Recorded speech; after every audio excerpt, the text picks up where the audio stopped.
উচ্চ স্বরে জিকির করে নাকি বিদাত? উচ্চ স্বরে মাইক বাজানো দাঁত, যখন ঢোল তবলা বাজায় নাচানাচি করে ফালাফালি করে তখন এটা জায়েজ। আর একটু উচ্চ স্বরে আল্লাহ নামটা নিবে, এটা জায়েজ নাই।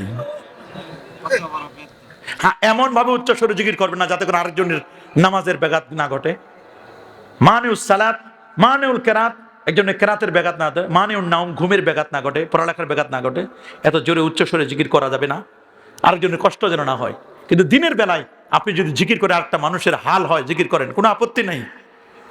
জি, তবে জিকির হবে আল্লাহর, কোনো পীরের নামের জিকির নয়।